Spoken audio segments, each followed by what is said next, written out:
Oi pessoal, então hoje a gente vai dar início ao nosso ciclo de aulas práticas gravadas nesse período remoto, certo? Então nós vamos gravar todas as aulas referente aos sistemas que nós vimos na parte teórica. E só lembrando a vocês que quando tudo isso passar e a gente puder retornar, a gente pode ir ao laboratório para que vocês tenham contato com as peças, certo? Então hoje a gente vai iniciar com o sistema tegumentar.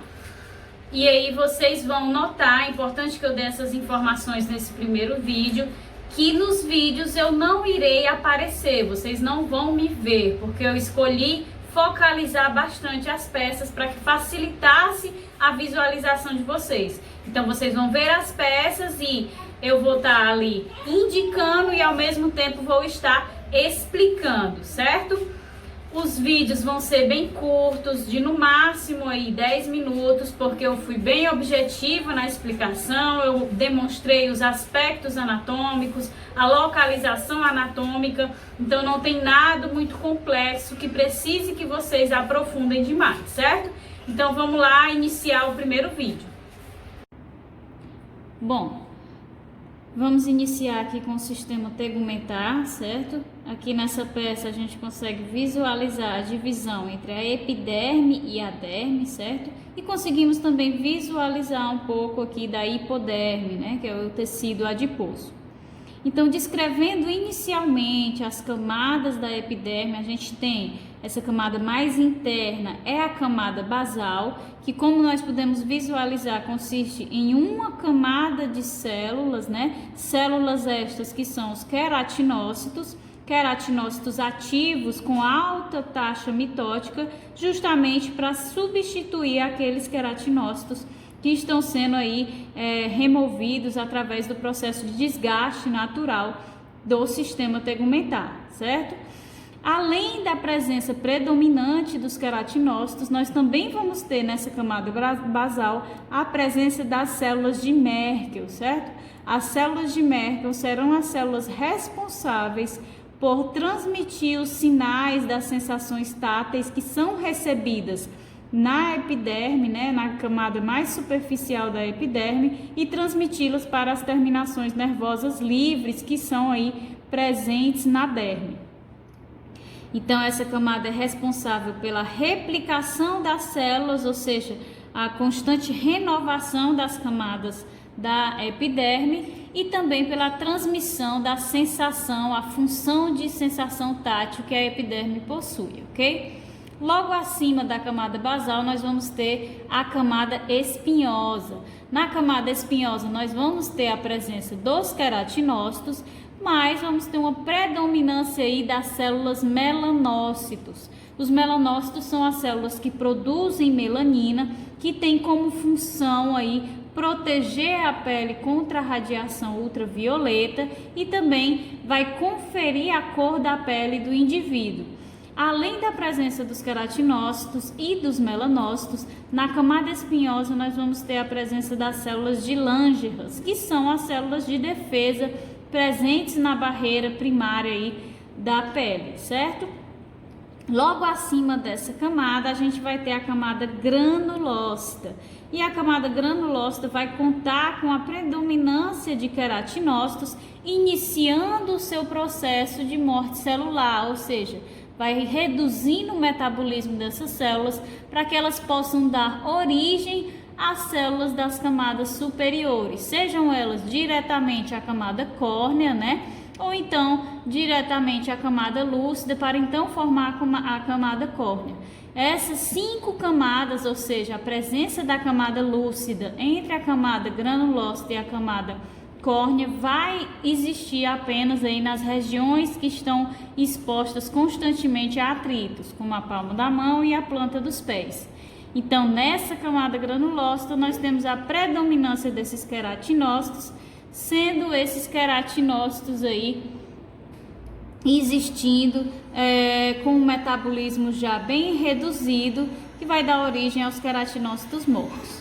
Acima da camada granulócita, nós vamos ter a camada lúcida, que é uma camada extra de queratinócitos mortos, que vai aí facilitar que não haja a degradação rápida da epiderme. E acima da camada lúcida nós vamos ter a camada córnea, que vai consistir de cerca de 30 camadas de células estas, os queratinócitos, só que mortos agora.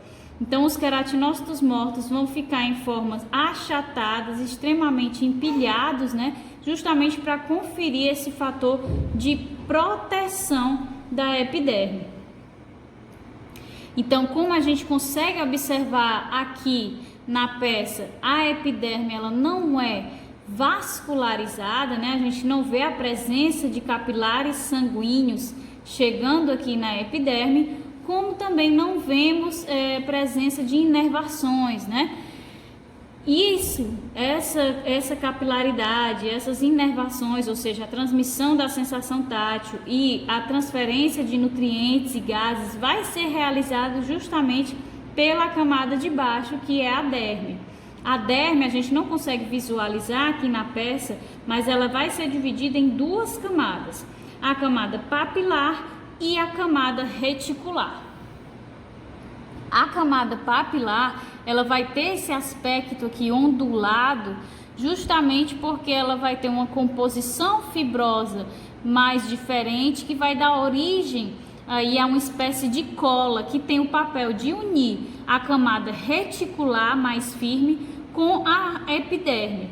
E esse papel de união vai garantir que essas duas estruturas, a epiderme e a derme, permaneçam unidas, como também a gente vê aqui que em cada curvatura que a gente observa na camada papilar, a gente também vê a presença aqui dos capilares sanguíneos, que são os responsáveis por transportar os nutrientes para as células que estão vivas nessas camadas aqui, né? Camada basal, a camada espinhosa, a camada granulócita, tem células vivas que possuem ainda certo nível de metabolismo e precisam de nutrientes e gases para se manter.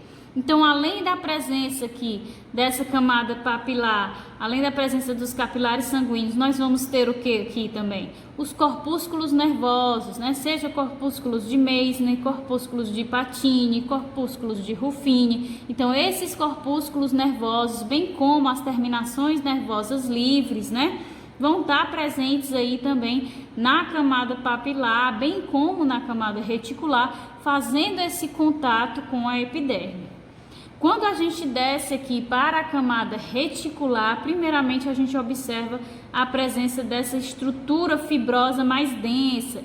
Então, a derme, a camada reticular vai ser rica em fibras colágenas, reticulares, mas também fibras elásticas, porque a derme ela tem que ser firme, né, para resistir a impactos mecânicos e ao atrito, que é algo que o sistema tegumentar como um todo está constantemente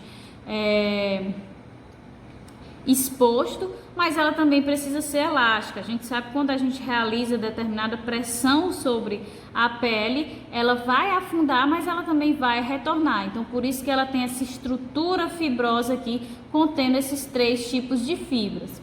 Além da presença dos capilares, dos corpúsculos nervosos, terminações nervosas livres, aqui a gente também vai observar agora o folículo piloso, né? Então, o folículo piloso que vai dar origem aí aos pelos que recobrem o nosso organismo, nosso primeiro órgão anexo sendo descrito. E além do folículo piloso, a gente vai ter associado a ele o que aqui?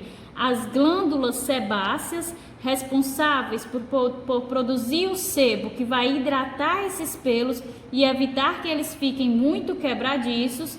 E também a gente vê aqui a presença do músculo erétil, né? Que é responsável por eriçar o pelo quando a gente está exposto em alguma situação de medo e também quando há aquela variação de temperatura, o organismo está em uma temperatura baixa e aí esse músculo ele é estimulado a contrair para que haja a erição do pelo e forme aquela camada de ar lá que vai proteger o organismo da perda de calor, certo? Internamente no folículo piloso, nesse corte que a gente observa, a gente vê a estrutura da glândula sebácea, que vai produzir o sebo, e a gente também vê que nessa regiãozinha aqui é a região que vai ser rica em queratinócitos, que tem a mesma característica dos queratinócitos que estão presentes aqui na camada basal da epiderme, que é a de uma elevada taxa mitótica. Então, esses queratinócitos estão constantemente se dividindo para renovar os queratinócitos que compõem aqui o folículo, o pelo, né? Já que o pelo é constantemente degradado da mesma forma que a pele pela exposição que ele sofre.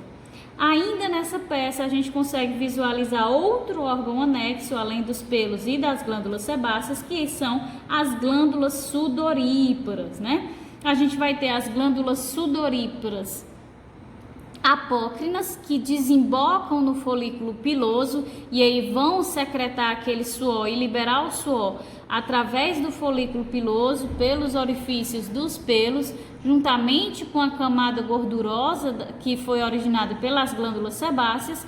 E a gente tem as glândulas sudoríparas apócrinas, que desembocam aqui, ó, diretamente na pele, liberando suor para realizar aí o seu processo de controle de temperatura, ok? Então a gente consegue visualizar essas 5 camadas da epiderme, conseguimos visualizar a camada papilar da derme, a camada reticular, a hipoderme, vimos a presença aqui de alguns dos órgãos anexos, a gente não tem a presença das unhas, por exemplo, mas a gente viu as glândulas sudoríparas, as glândulas sebáceas, o folículo piloso, que vai dar origem aos pelos, certo?